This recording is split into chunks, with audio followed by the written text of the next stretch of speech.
자, 위험물 산업기사 기출문제 풀이하도록 하겠습니다. 우선 2010년 1회 일반화학부터 시작하도록 하겠습니다. 자, 1번입니다. 고체상의 물질이 액체상과 평형에 있을 때의 온도와 액체의 증기압과 외부 압력이 같게 되는 온도를 각각 옳게 표시한 것은, 자, 어느 점은 빙점이라고도 하고요. 이제 어느 점은 아무래도 고체가 용융이 돼서 고체 상태와 액체 상태가 서로 평형을 이루는 점을 어는 점 또는 빙점. 그다음에 끓는 점은 액체의 증기압력과 외부 압력이 같아지는 온도를 의미하는 겁니다. 자, 따라서 보기 중에 3번에 보시면 다번이죠. 여기서는 어는 점과 끓는 점, 답은 다번이 되겠고요. 자, 2번에 다음 화합물 중 수용액에서 산성의 세기가 가장 큰 것은, 자, 할로겐족 원소 같은 경우에는 위로 갈수록 전기 음성도는 큽니다. 이렇게 전기 음성도는 크죠. 그리고 오히려 위로 갈수록 또 이제 전기 음성도가 큰 반면에, 이게 만약에 할로겐화 수소 산이 된다고 하면 이제 HF 또는 HCl 또는 HBr 또는 HI 이런 식으로 할로겐화 수소 산이 되게 되면, 이때는 오히려 밑으로 갈수록 오히려 산성이 더 강해지는 그런 경향을 보이고 있어요. 따라서 산성세기가 가장 큰 것, 요드와 수소산이 되겠습니다. 답은 라번이고요.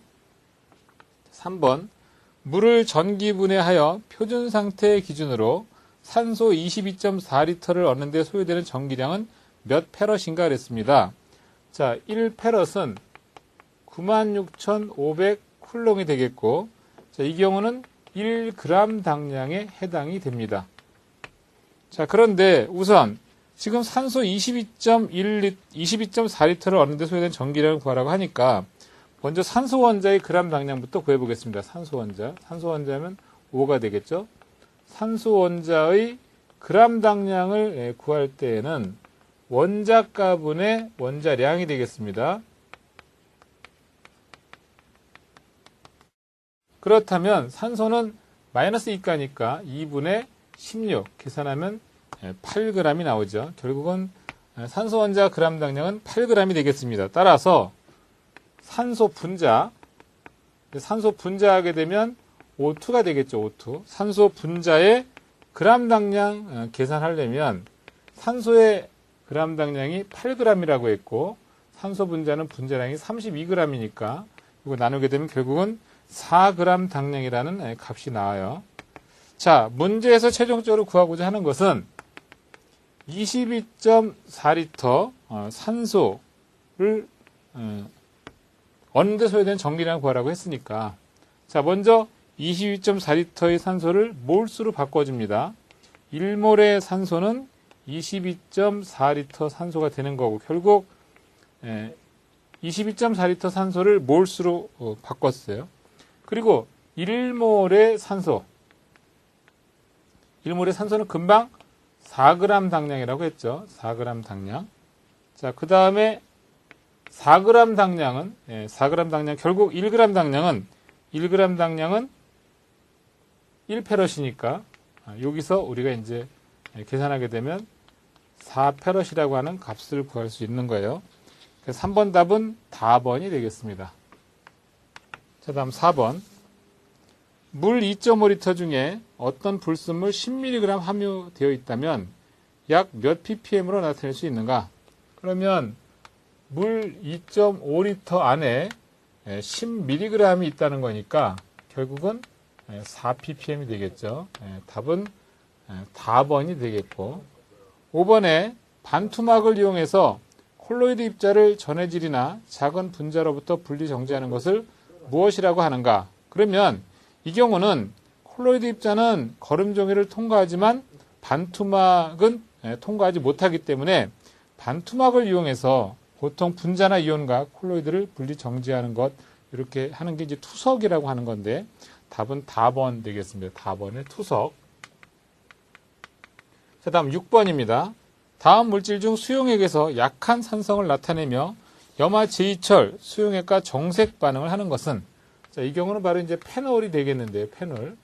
자, 페놀은 벤젠핵에 수소 하나가 히드록시기로 치환된 경우죠. 벤젠핵에 붙어 있는 수산기를 페놀성 수산기라고도 하고, 또 결국 이 페놀 수용액에 FeCl3 삼염화철 용액을 한 방울 가하게 되면 보라색이 되면서 정색 반응을 합니다. 답은 나번이 되겠고요. 자, 7번.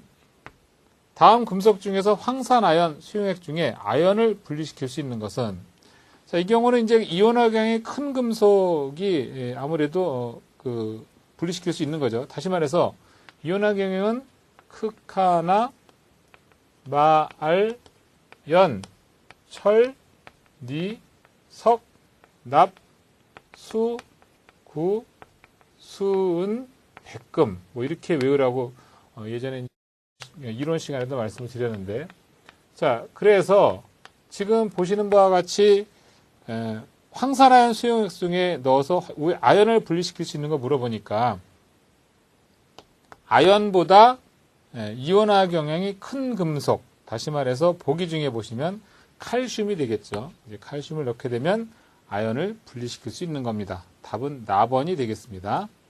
자, 8번. 다음 작용기 중에서 메틸기에 해당하는 것은, 자, 이렇게 C2H5 하면 에틸기가 되는 거고, 그 다음에 COCH3 하면 이건 아세틸기, 이제 NH2 하게 되면 아미노기가 되고, CH3 하면 메틸기가 되겠습니다. 답은 라번입니다. 자, 9번이에요. 0.0016 노르말에 해당하는 염기 pH 값은, 그러면 우리가 이제 pH 값은 마이너스 로그 수소이온 농도로 구하는 건데, 지금 문제에서 염기의 pH 값을 구하라고 했으니까, 우선 이제 이 지금 주어진 값으로부터 우리가 이제 뭘 구할 수 있냐면 POH도 구할 수 있죠. POH는 결국 마이너스 로그 수산화이온의 농도가 되는 거죠. 자, 그러면 우리가 보통 pH 플러스 POH 값이 14가 되는 거니까, 자, 여기에서 pH 값 구하려면 pH는 14 빼기 POH가 되지 않겠습니까? 자, 그러면 14 빼기, 그 다음에 이제 결국 마이너스 로그하고, 그 다음에 문제 주어진 값이 0.0016 노르말이니까 이건 결국 1.6 곱하기 10의 마이너스 3승 값이 되는 거예요. 그러면 14 마이너스 결국은 3 마이너스 로그 1.6이라는 공식을 우리가 세울 수가 있죠. 자, 그럼 이 값 계산하면 되죠. 이 값 계산하면 11.2라는 값이 나옵니다. 답은 라번이 되겠습니다. 자, 다음 10번 되겠습니다. 10번. T도시에서 수소와 요오드가 다음과 같이 반응하고 있을 때에 대한 설명 중 틀린 것은 단 정반응만 일어나고 정반응 속도식은 V원은 K1 수소 농도, 요오드 농도 이렇게 되어 있습니다.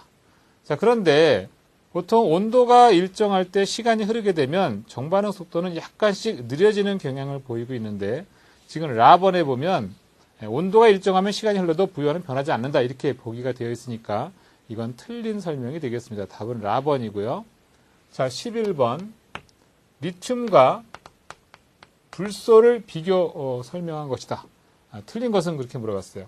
그러면 주기율표상에서 보면 이제 수소, 헬륨, 리튬 이런 식으로 리튬은 맨 왼쪽에 있고 불소는 이쪽에 있는데, 원자 반지름은 리튬이 크거든요. 같은 줄기에서는 오른쪽으로 갈수록 작아지는 건데, 답원에 보니까 리튬의 원자 반지름은 불소보다 작다 그랬어요. 이거 틀린 설명이죠. 오히려 리튬이 훨씬 큽니다. 따라서 답은 답원이 되겠고요. 자, 12번. 다음 물질 중 이온 결합을 하고 있는 것은, 자, Na 중에 그 양이온과 Cl 중에 음이온이 만나서 이온 결합하는 건 바로 염화 나트륨이 되겠습니다. 자, 나트륨은 11개고 전자가 2개, 8개, 1개가 남는 상황이니까 나트륨은 루이스 점결을 표시하면 점 하나가 되는 거고, 자, 염소 같은 경우는 17개인데 2개, 8개, 7개가 돼서 전자 하나가 부족한 상태가 되니까 하나, 둘, 셋, 넷, 다섯, 여섯, 7개. 따라서 나트륨은 전자를 주는 거고 염소는 전자를 받는 상태가 돼서 이렇게 하나는 전자를 주면서 플러스가 되고 하나는 전자를 받으면서 마이너스가 돼서 염화 나트륨은 바로 이와 같이 이온 결합을 하고 있는 겁니다. 답은 라번이고요. 자, 13번. 다음 중 방향적 화합물이 아닌 것은 그랬어요. 자, 방향적 화합물이 아닌 것, 결국 벤젠 화합물이 아닌 걸 고르라고 하는 건데, 가번의 톨루엔 같은 경우에는 자, 이와 같이 벤젠 화합물에 CH3라는 치환체가 붙어 있는 게 톨루엔이 되겠고요. 결국은 벤젠 화합물이니까 방향적 화합물이 되겠죠. 그 다음에 나번 같은 경우에는 아세톤 그랬어요. CH3CH3가 되는 건데, 이 경우는 아세톤 같은 경우는 지방적 탄화소라는 걸 알 수 있죠. 왜냐하면 탄소와 산소의 이중결합을 중심으로 해서 이런 식으로 구조식을 보이고 있는 겁니다. 자, 그 다음에 다번에 보시면 크레졸 같은 경우에는 벤젠 핵을 중심으로 역시 CH3와 그리고 OH 히드록시기가 치환되는 경우, 그 다음에 라번에 보시면 아닐린 같은 경우에는 벤젠 핵에 NH2가 치환되는 경우니까 이 가다라는 다 방향적 화합물에 속하는 거고 나번만 지방적이 되겠습니다. 답은 나번이고요. 자, 14번 NS2 NP5의 전자구조를 가지지 않는 것은, 이 얘기는 위에 있는 것만 더하면 결국은 7족이라는 얘기예요. 7족 원소가 아닌 걸 찾으라는 얘기인데, 7족 원소에는 불소, 염소, 브롬, 요오드, 아스타틴 이런 것들이 바로 7족 원소가 되겠습니다.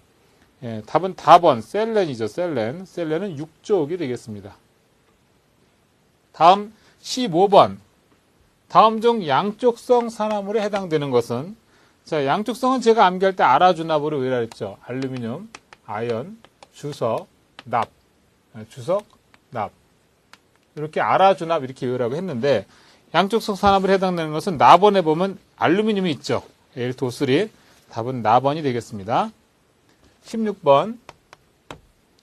알킨족 탄화소의 일반식을 옳게 나타낸 것은, 알카는 CnHen 플러스이고 알케는 CnHen 이고, 그 다음에 알키는 CnHen 마이너스 2가 되는 거죠. 그래서 답은 라번이 되겠습니다.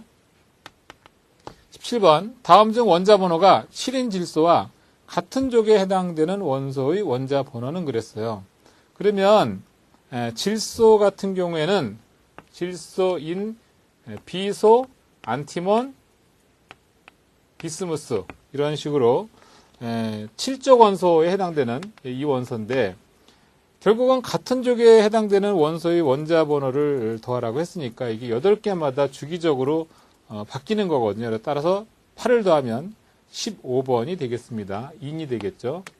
자, 18번. 다음의 산화환원 반응에서 Cr2O7 2가 마이너스 1몰은 몇 당량인가 라고 물어봤습니다.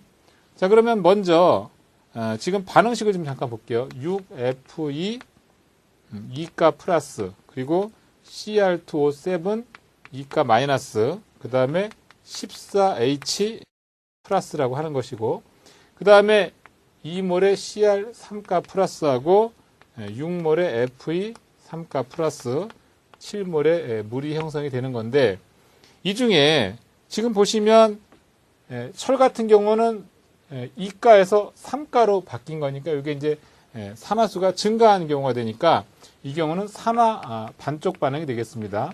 그러면 먼저 산화 반쪽 반응 Fe 2가 플러스가 Fe 3가 플러스로 되는 반응식 하나 적어주고, 자, 그 다음에 환원 반쪽 반응식을 한번 적어볼게요. 환원 반쪽 반응식은 Cr2O7 2가 마이너스가 결국 14몰의 수소이온하고 6몰의 전자, 그리고 2몰의 Cr 3가 플러스하고 7몰의 H2O.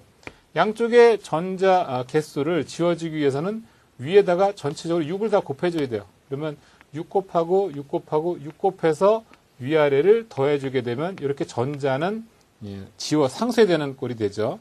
자, 그래서 결과적으로 전체 반응식은 6 Fe 2가 플러스하고 Cr2O7 2가 마이너스, 그리고 14몰의 H 플러스, 그 다음에 2몰의 CR3가 플러스하고 6몰의 FE3가 플러스 그리고 7몰의 H2O가 됩니다. 따라서 Cr2O7E-가 만약에 1몰을 환원하기 위해서는 결국은 6몰의 전자가 필요하게 되기 때문에 답은 6당량, 답은 라번이 되는 거죠. 라번, 6당량이 되겠습니다. 다음 19번. 다음 중 물에 대한 소금의 용해가 물리적 변화라고 할 수 있는 근거로 가장 옳은 것은 뭐 보나마나 이제 용액이 증발하면 소금이 남는다는 얘기죠. 물리적 변화죠. 또 역시 물에 녹이면 다시 또 원래 소금물이 되는 거고. 19번 답은 나번이 되겠고. 자, 20번. 표준 상태를 기준으로 수소 2.24리터가 염소와 완전히 반응했다면 생성된 염화소의 부피는 몇 리터인가? 이건 이제 기체 반응의 법칙으로 구하는 건데 수소하고 염소가스 Cl2가 반응하면 2몰의 HCl이 됩니다. 자, 1대 1대 2가 되는 것인데 자, 문제에서 2.24리터가 염소와 반응했다 그랬어요. 그러면 2.24가 2.24와 반응해서 2배가 되는 거니까 4.48리터가 생성이 된다는 얘기죠. 따라서 답은 나번이 되겠습니다.